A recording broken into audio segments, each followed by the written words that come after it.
Maayong buntag mga hikalag igsuon. Hinaot unta nga maayo ang pagmata nimo karon. Sugda nato ang atong adlaw nga puno sa makadasig nga mga pulong. Kini ang programang magahatag og kusog, kadasig ug kasadya sa atong buntag. Ania na karon ang Kasikas sa Kabuntagon. Kasikas sa Kabuntagon. Kauban ninyo ang tingog nga inyong kasaligan, si Sir Bernard Pantaleon, nga magahatod kaninyo og mga tips ug mga kasayuran may tungod sa pag-uma, livestocking ug mga impormasyon sa maayong kahimsong ug kalawasan. Kasikas sa Kabuntagon. Kauban si Sir Bernard Pantaleon. Dalit ka nato sa SED Marketing. Ug karon ato nang sugdan ang Kasikas sa Kabuntagon.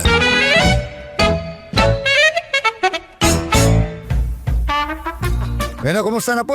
May buntaga ka na itong tanan na Lunes na karon ha? Hapit sa 17 na sa bulan sa Agosto tuig 2026. May nga buntaga ka na itong tanan. Good morning. Welcome na po sa itong programa nga Kasikas sa Kabuntagon. Pinagi sa itong Kasikas sa Panlawas. Nga gito na ganato sa SED Marketing Incorporated. Nga mo kinitigama o gatiga-puda sa mga produkto sama sa SED Celebrity Beauty Soap. Ato ang SED Panyawan Plus with Mangosteen.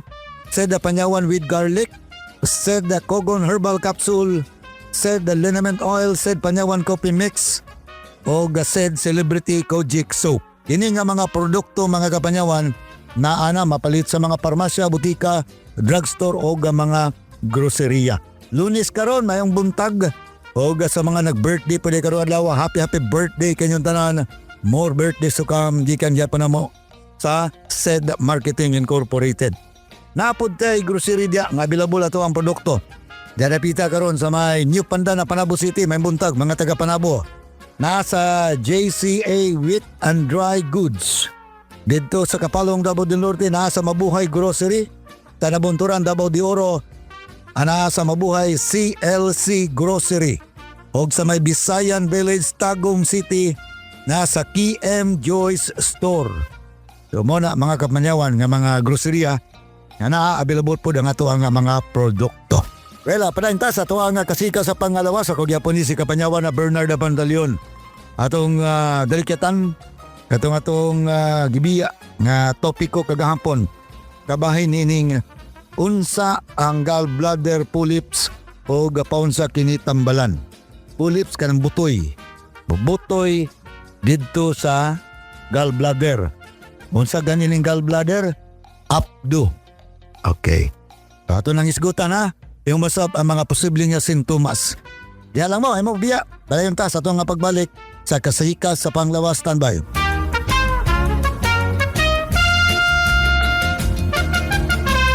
SED Health Report. Health Report. Si Ami Pakarat nakasinati o pagpanakit sa tiyan apan may gamit sa SED Liniment Oil na ulian. Kadlaw na magpadala na unta akong ospital. Sakit ko kayo akong tiyan nga grabe ka tuwad na ko sir. Morning mga 2 siguro or 3 AM ko nang haplas. Pagka 6 sa morning wala na jud sakit akong tiyan. Praise God kay naulian jud ko as in tinuod gyud siya sir. I am DJ Molly, Ami Duyag Pakarat o Radio Bisdak Pagadian. SED Health Report. Ang ahos adunay talagsaong gahom aron pagpakigbatukan ng mga balatian sama sa heart disease, stroke, hypertension ug diabetes. Ang ahos adunay sangkap nga makapanipis sa oil nga posibleng anaa sa tong dugo. Gumikan kini sa pagpasaga natong kaon sa mga oily foods. Busa, ampingi ka ng imong kaugalingon. Mag-SED Panyawan Capsule kanang adunay garlic ug banaba. SED Panyawan Capsule with garlic. Ginama ka na sa SED Marketing. Basta tatak SED Marketing, tatak kini nga magaling.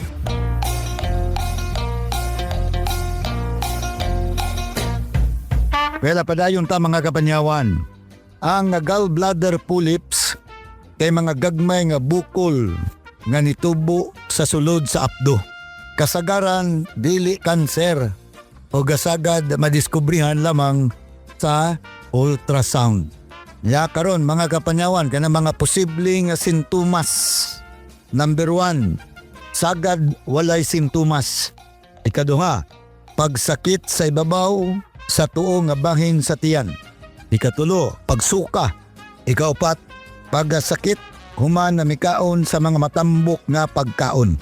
So, muna yung mga posibleng sintomas niya kung doon na kay gallbladder polyp sa apdo. or kanang nitubo o bukol sa abdo. Paunsa kini masayran, ultrasound ang kasagaran nga ginahimo. Mamahimong magrekomenda ang nga doktor sa uban pang imaging test kung gikinahanglan.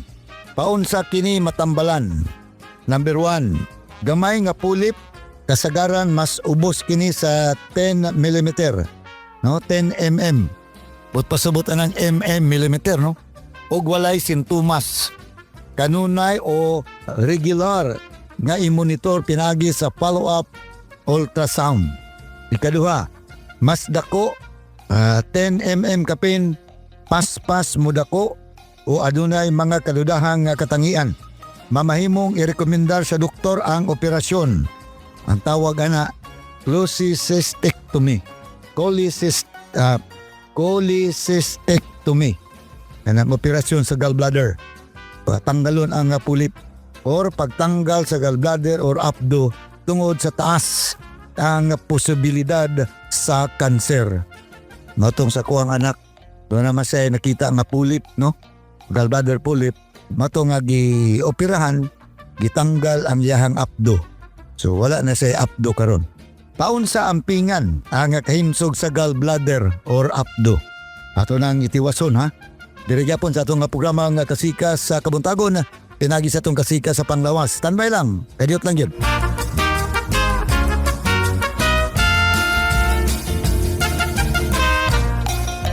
Bag-o na ang design sa atong paboritong herbal, ang Sed Panyawan with Garlic ug Sed Cogon Herbal Capsule. Gikan sa Sed Marketing. New packaging, same trusted quality. Masayo na karon makita. Gumikan kay bag-o na og packaging design ang Sed Panyawan with Garlic ug usab ang Sed Cogon Herbal Capsule. Sigurado ang bag-o ang produkto nga imong mapalit, pangitaa lang ang bag-ong Sed Panyawan products sa Sed Marketing. Masaligan, maasahan, makatabang sa mas maayong kalawasan.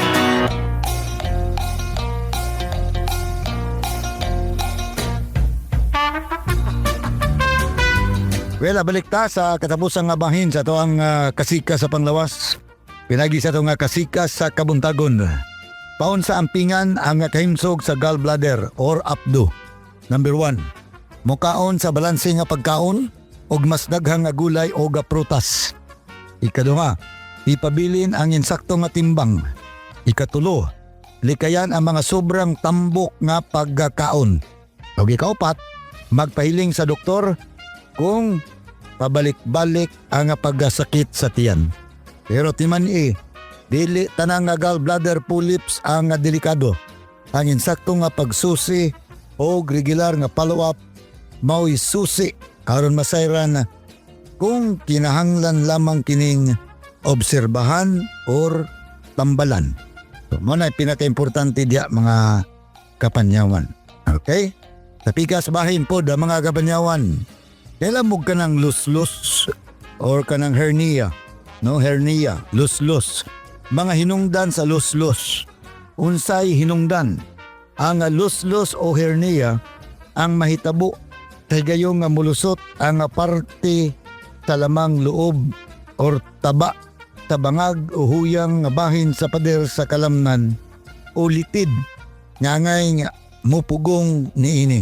So dili kini ordinaryong paghubag, adunay igong hinungdan kung anong muhinay o mugawas. Mga nagunang hinungdan, mahinay nga pader sa lawas. Itong pader sa lawas mapalibot. Kini ang pinakaugat nga pwede nga gikan sa pagkabata o mahitabo samtang nagakatigulang. Number 1, gikan sa pagpanganak. Adunay bangag o dili hingpit nga sirado ang agianan sa tiyan o singit, ilabi na sa mga bata. Number 2, pagkatigulang, inanay nga muhinay ang kalamnan o litid. Ikatulo, pagkahuman sa operasyon, dili maayo ang pagkaayo sa hiwa sa tiyan. O ikaupat, damage o paigo or pag-igo sa parte sa tiyan o singit. Yung mga butang nga magpainumdom o nagpwersa nun sa manisya mga kapanyawan atong ang sayron. Kini ang mga nagatulak para mulusot o mugawas ang laman loob sa mahina o huyang nga bahin. Number 1, pag-alsa o gabugat sa sayop nga pwesto. Kini ang adunay hinungdan sa mga tigulang o mga nagatrabaho. Mogamit sa likod, inay sa tuhod. Kalit nga pagpangalsa sa sobrang nga bugat. Ikaduha, pabalik-balik nga pagapwersa. Lisod pagpagawa sa hugaw or ihi. Dugay nga pagutong, bara sa ihi o prostate. Dugay nga pag-ubo or hubak. Ilabi na akong dugay na nga panahon. Kanunay nga pagsuka. Ikatulo, sobrang nga bugat ang tiyan. Sobrang timbang or taba ilabi na sa tiyan. Pagbuntis, ginainat ang pader sa tiyan o sobrang tubig sa tiyan. Ikaupat, uban pang gawi o buhat. Pagsigarilyo, ginapalisod nini ang paghimo sa ligong litid o maghatod sa dugay nga pag-ubo. Kulang sa ehersisyo, humok o huyang ang kalamnan sa tiyan.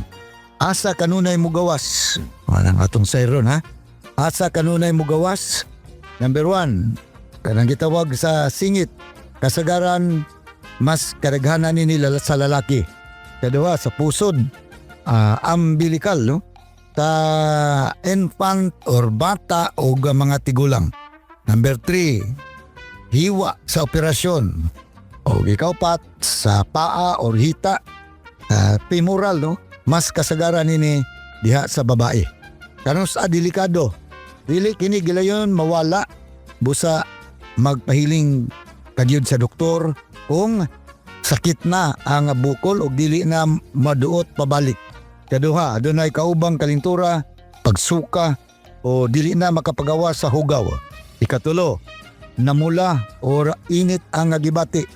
Basin naipit na ang dagan sa dugo o gadikinanglan na ang hinanaling operasyon. Na mga kapanyawan, no? Kanang lus-lus o hernia.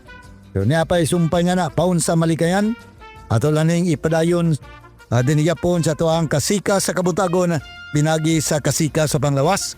Nagyatod ka na to sa SED Marketing Incorporated nga may tigamag tigapudapud sa mga produkto sama sa SED Celebrity Beauty Soap, SED Celebrity Kojic Soap, SED Panyawan Coffee Mix, SED Liniment Oil, SED Kogon Herbal Capsule, SED Panyawan with Garlic, o SED Panyawan Plus with Mangosteen. Nga kiningatanan, available na sa mga parmasya, butika, drugstore o mga groceria diha sa inyong mga lugar. Hangtod sa Lunes, happy weekend! God bless us all. Ako gyapon ni Kapanyawan Bernard Pantaleon. Mayong buntag kanatong tanan. Inyong nabati ang atong makalingaw apan makakaton nga tulumanon. Hatod kini kanato sa maayong kabubuton sa SED Marketing, ang kasika sa kabuntagon. Uban ni Sir Bernard Pantaleon. At ang ilang gyapon kini nga tulumanon sa sunod nga higayon sa samang takna ug samang istasyon. Ang kasika sa kabuntagon. Daghang salamat sa inyong pagpaminaw.